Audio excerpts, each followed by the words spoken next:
Hello there, YouTube model building community. Chris Chapman here, Rusty Nuts Model Shop. We are going to go ahead and continue on with another episode of the rusting tutorial.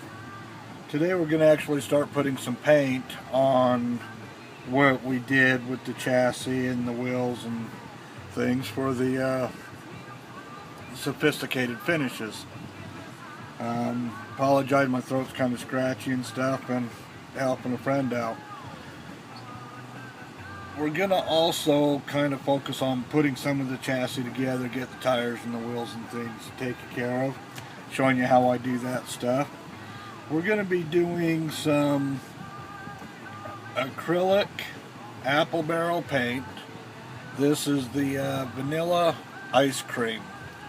It's kind of a creamy looking white, and I like this color for it because it shows a little bit of dinginess to it as we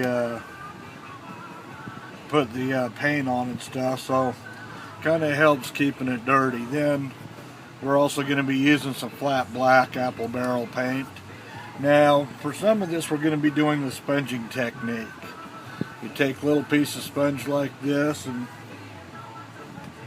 I've got a couple of these big pads like that. You just cut off a little piece, like that. And you've got an area there that's just light, and then you got a couple that's thicker, so when you're putting it on, it kind of gives you some different textures. Also, I cut off little tiny pieces like this. Because what I do is I take them and I put them on my self-clamping clamp. Don't remember what it's called. Tweezers. There you go. There I go. I'm figuring it out. So, this allows you to just dab. One other thing that you need is a paper towel. Fold this here up. Then I just sit that down here. Now, when I do my sponging, I basically just use the paint right out of the bottle. And it's very easy doing it that way because there's no mixing. Now, if I'm going to be brush painting this on, I will thin the paint down.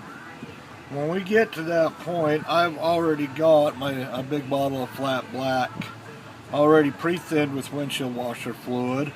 This is what I use for spraying in my airbrush bottles, or my airbrush. And because I use so much flat black, I've already got this, so it's pre-mixed, and as of right now, it's that full. And it's going to take me a long time to use this up, but the cool thing about it is pre-mixing it like this, having it in the bottle like this, it's good to go.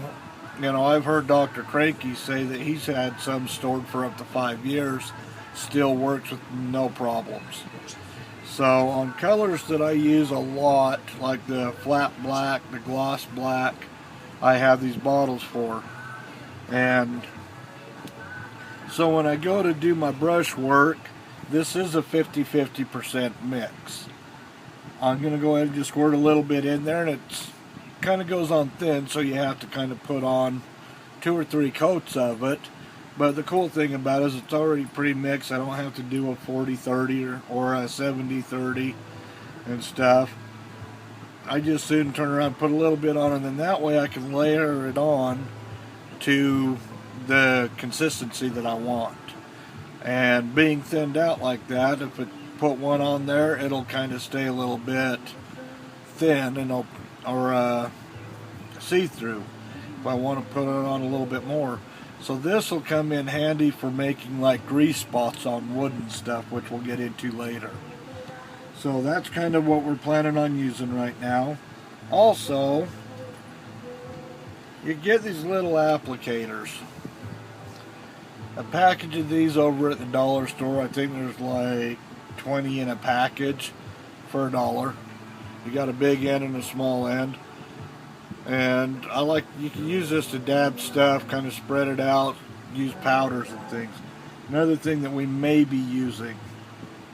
Eventually throughout this build we will. I'm just showing you what we might be using on this particular area, but we might not use this. But throw it out there so when I do actually use it, you'll see it. Okay, so with that said, I'd like to start off with doing my wheels. We're going to go ahead and do the hubcaps, which I've already done with the sophisticated finishes. Now I want to point out that as I did this, you can see, hopefully, there's not a lot of variation on the colors on this. And that's because I put it on really thick and in one swipe, whatever around there. And so it didn't add a lot of contrast in color. Like if you turn around and you go and look at the side of the frame here, you can see there's some orange, some brown, some rusty, different shades of rust on it. So that has again to do with I put the iron stuff on, and then I just smothered it in one direction. The more different brush strokes you do side to side and things that crisscross, the more texture and different colors and things you're going to get in it. But for what we're doing here, this is going to be just fine. We're going to go ahead and take the vanilla ice cream, and to keep things cleaned up and everything, like I said, I don't have to thin this. I'm going to set that off to the side, and I just use the lid. Now that's nice color there. I'll go ahead and set that right there. We'll go ahead. I want to turn around and add just a little bit of color to the wheel hubs here, so that you can see that there was color on it. I just dipped the sponge in there, loaded up pretty good. I got to remember, I got this set up a little bit different. So you get it in there, and then I take and I just dab it on the paper towel, just lightly, so that it takes a good chunk of it off. And then you come over and just kind of sponge it on here. See, that's still a little bit too thick. You get down inside some of here. You kind of spread it around a little bit. You want to try to be sporadic on them also. So get a little bit more here. Let's brush that off. Wherever there's some black or the iron that didn't quite get covered up with the rust, that's where you want to kind of focus on putting the majority of the color. So, you know, this particular one, I'm going to have it sitting so that it looks like the water and stuff would be up against the bottom. And you can do that with each one of these so that it gives the look like snow and stuff would pile up there. And so it obviously rusts a little bit more down on the bottom. A little more than it would up on the top. Get some more paint.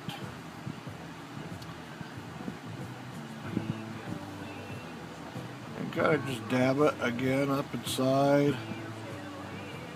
Any areas where you can see that water would accumulate. There might be a little bit more down inside like that on that one. Kind of just dab it, twist it, tweak it a little.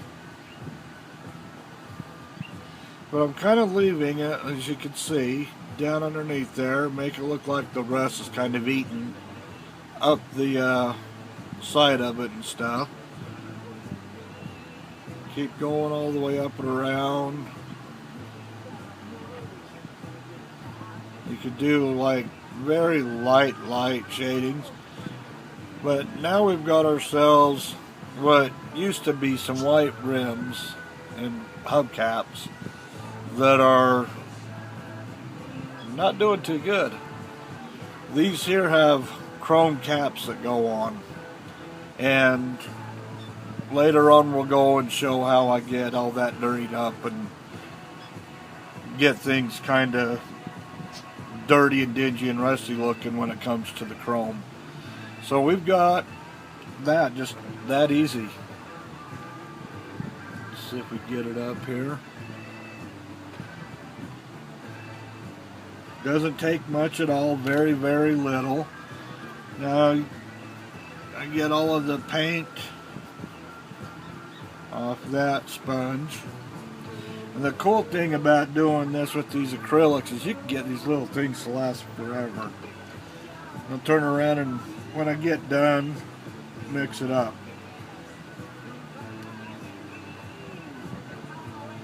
Now we have the backs.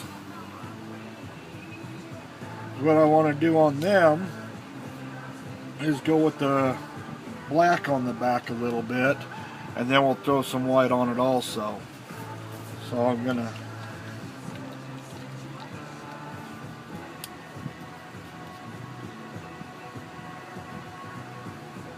we better get more.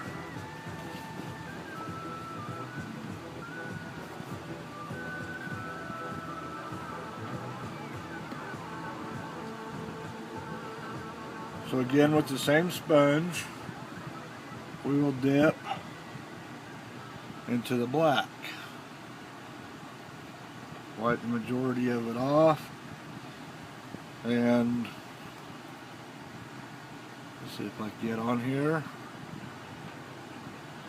This is really cool for kind of highlighting some of the ridges and rims and stuff. A little bit more here.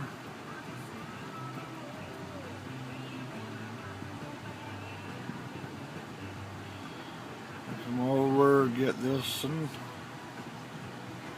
just slowly kind of dab it around.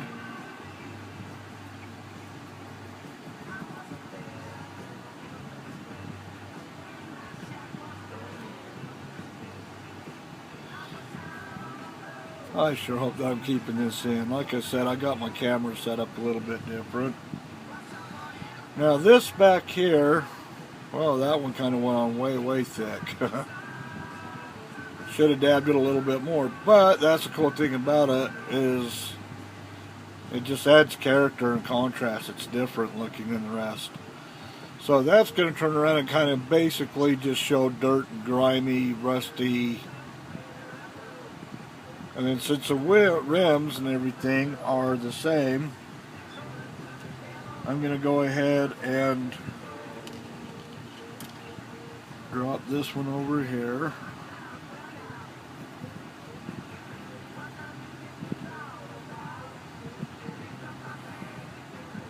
I want this in here to be a little bit lighter on the back side.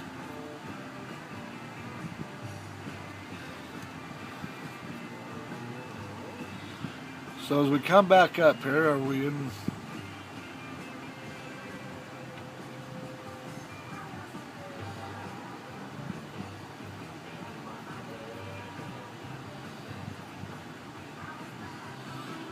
I've got a lot less area to touch and dab with here because I really want to keep the inside where it would hold more water, more dirt, more grime. That's what this back section's for.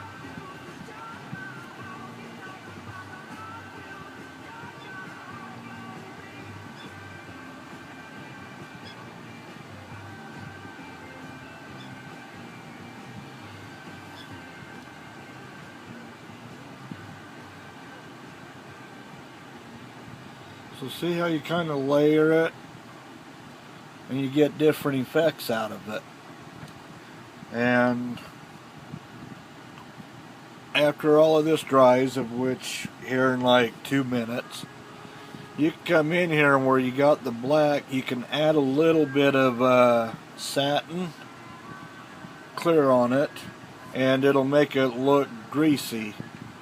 And I like to try to get that greasy section up along the hubs where the axles go. So I will switch back over here to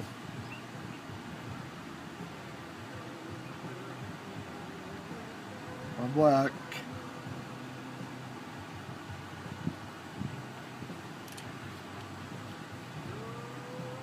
Now, and I like to do these in layers so that I can kind of control how it goes in.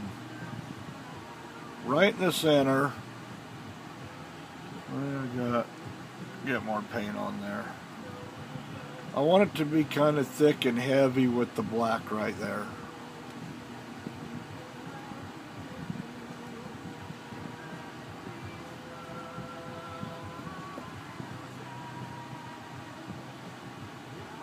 This is where your axle goes on, and you have your axle sills up in there.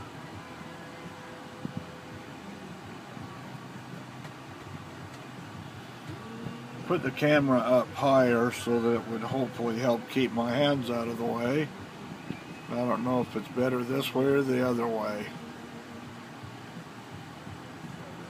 Hopefully you guys are seeing this all right. So we've got that set up like that. Hopefully we're getting a good color on the background as well. And at this point, to show you how quickly this goes,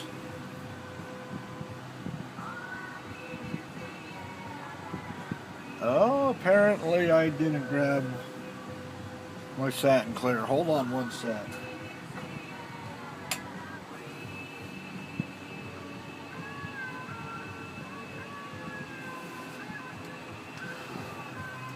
Okay, here we are. Just satin. Shake it up really good.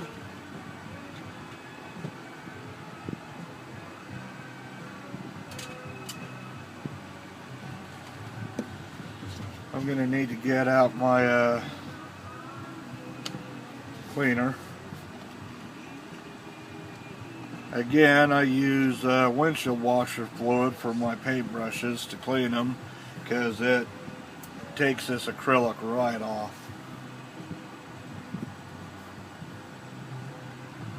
Now we're going to just use kind of a thin brush. Got to remember the camera's up there.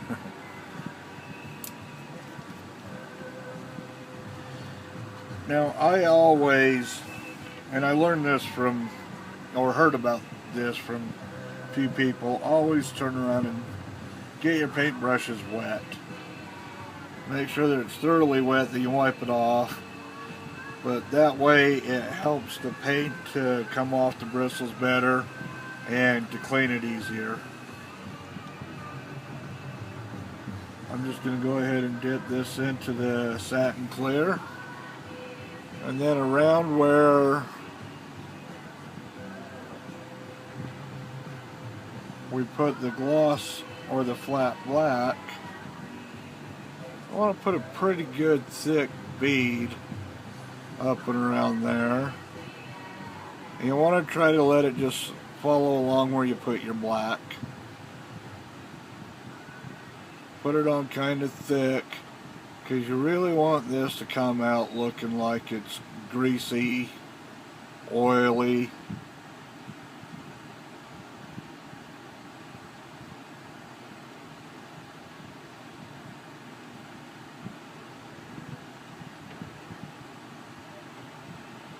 And then this one here, I'll take it, run it down just a little bit, hit a little bit up on top there. So that way it kind of looks like it's been flung. Now I'll go ahead and wipe off my brush here.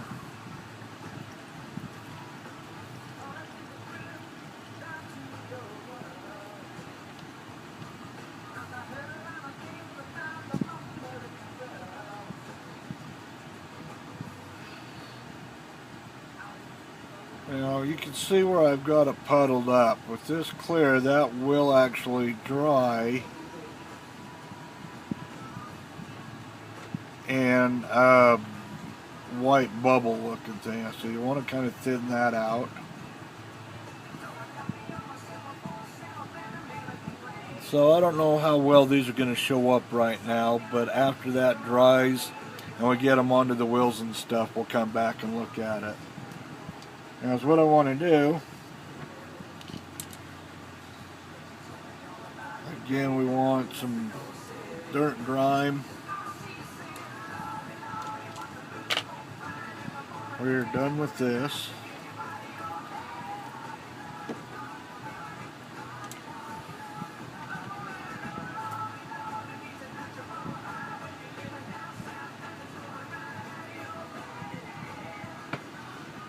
I'm running out of paint for the black.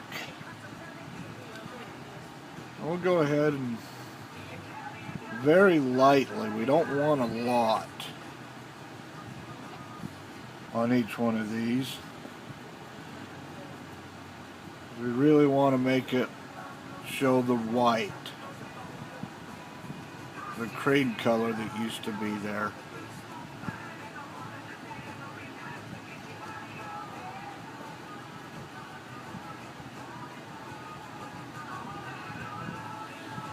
But where it's kind of got thicker sections of white, kind of just goober that up a little bit.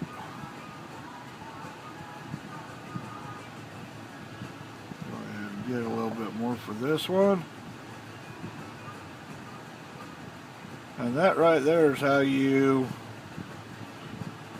do the sponging techniques. So we're going to take this, set it off to the side somewhere. Right there on my keyboard. That'll work. Now, I do a lot with the black.